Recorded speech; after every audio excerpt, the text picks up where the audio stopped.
সপ্তম শিব অনন্ত, আমি দিল কাবাতে নামাজ পড়ব। আল্লাহু আকবার।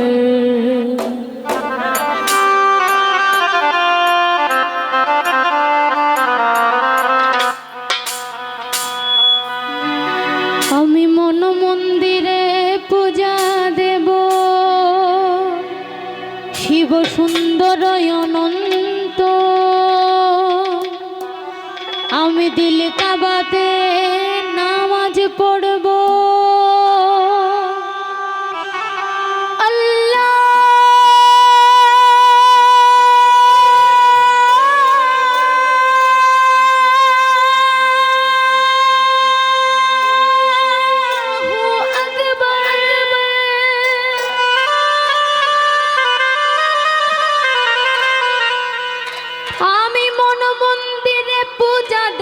পড়ব নামাজ দিল কাবায়, দিল কাবায়। মসজিদ মন্দিরে যেতে বলো না আমার, মসজিদ মন্দিরে যেতে বলো না আমার, মসজিদ মন্দিরে যেতে বলো না আমার, মসজিদে যেতে বলো না আমার। মন মন্দিরে পূজা দেব, সপ্তম শিব অনন্ত, আমি দিল কাবাতে নামাজ পড়ব। আল্লাহু আকবার। আমি মন মন্দিরে পূজা দেব, শিব সুন্দর অনন্ত, আমি দিল কাবাতে নামাজ পড়ব।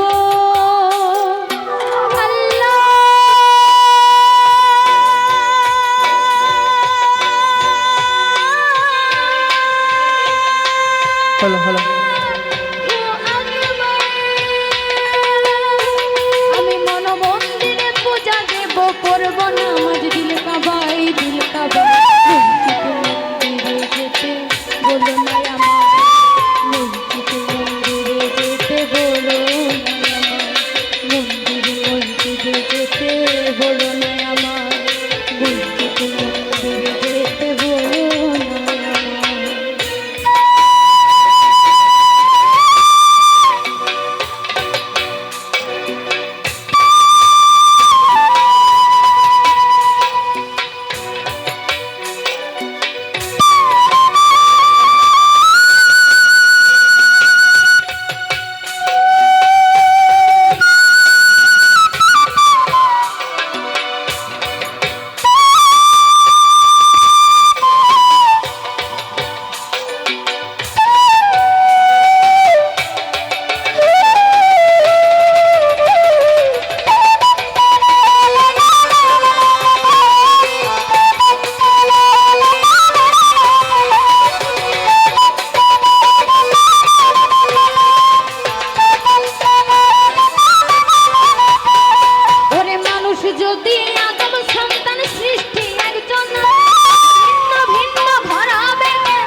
মন্দিরে যেতে বলো না, মসজিদ মন্দিরে যেতে বলো না, মসজিদ মন্দিরে যেতে বলো না।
করি, এই হিন্দু, এই মুসলিম, বৌদ্ধ, খ্রিস্টান কত কিছু বলি, কিন্তু সকল ধর্মের উপরে একটাই ধর্ম আছে, সেটা হলো মানব ধর্ম।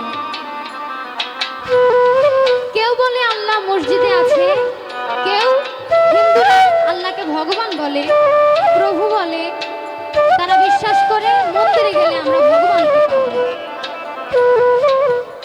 কেউ বা গির্জায় গেলে সেই সৃষ্টিকর্তাকে পাবে এমন ধারণা করে, কিন্তু সত্যিকারে প্রভু কোথায় আছে সেটা খুব সহজ একটা উত্তর, যদি আমরা সেটাকে মানি এবং মন থেকে বিশ্বাস করি।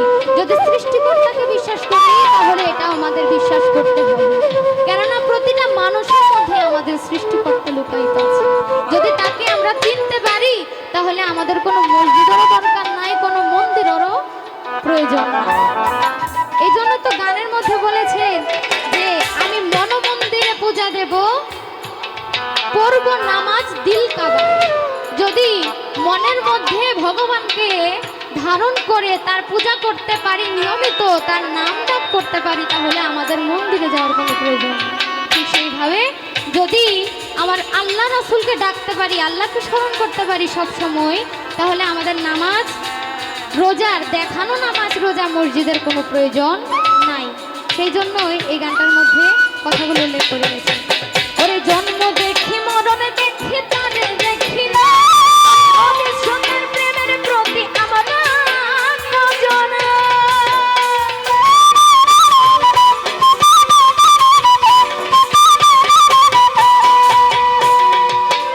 ওরে জন্ম দেখি মরণে দেখি তারে দেখি না, সোনার প্রেমের প্রতি আমার নজনা।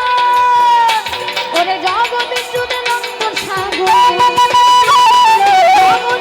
রক্ত সাগর কারে বাইতে বয়ে যায় বয়ে যায়। মসজিদ মন্দিরে যেতে বলো না আমার, মসজিদে যেতে বলো না, মসজিদ মন্দিরে যেতে বলো না, মসজিদে যেতে বলো না, মন্দিরে পূজা দেব।